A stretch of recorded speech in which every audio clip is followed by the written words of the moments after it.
Here's your WNEM TV5 News Update. Good evening, everyone. I'm Meg McLeod. Here's a quick look at the stories we're following tonight. Rescue Reef. Roger, police deployment at a basket to the survivor, 60 feet up on hub, 280 on the heading. Any questions? The U.S. Coast Guard rescued 2 ice fishermen on the Saginaw Bay. It happened yesterday afternoon. The 2 were lifted up to the Coast Guard helicopter before being taken to local EMS for further care.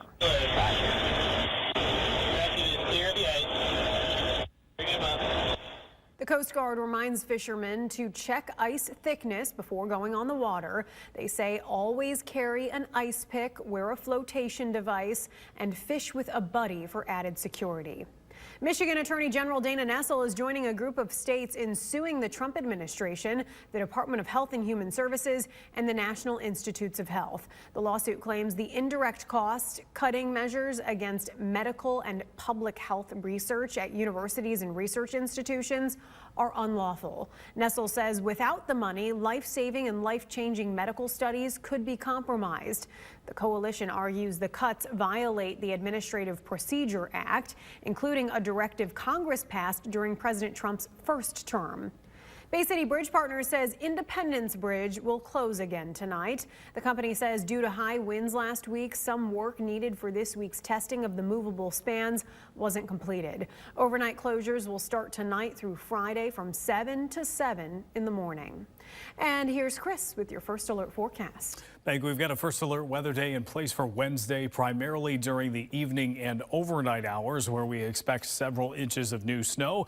That means there will be some travel delays on Thursday morning, and schools could very well be impacted by that. So if you are a parent, make sure that you're at least starting to plan now on what you might do on Thursday in the event of a closure.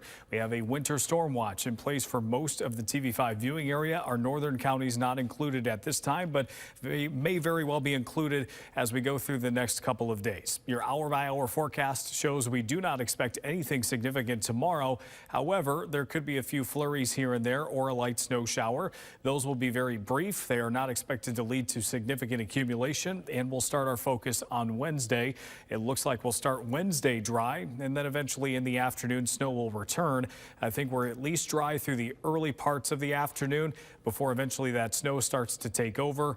But even as that snow gets going, there will probably be at least a few hours where you can get around without having too much trouble before snow really starts picking up Wednesday night and also into early Thursday morning. That system will be pulling away from us as we get closer to the Thursday morning commute. However, we'll still be dealing with the last of the snow showers, and we still have to deal with what is left behind from that system as it comes through. So here's a look at the chance of 6 inches or more of new snow. This is taking a look at some of the probabilities. This takes a look at all of our models and what the likelihood is to achieve that level. You'll notice right around the Saginaw area, we have around a 90% chance to do it.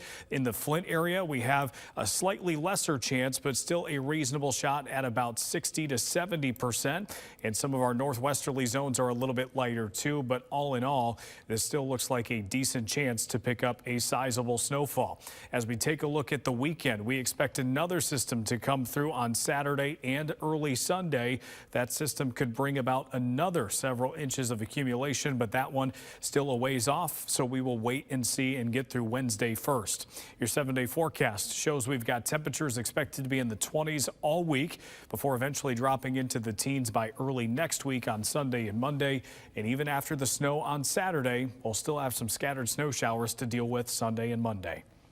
Remember to tune into WNEM TV5 on air and online 24/7 for the latest news, weather, and information.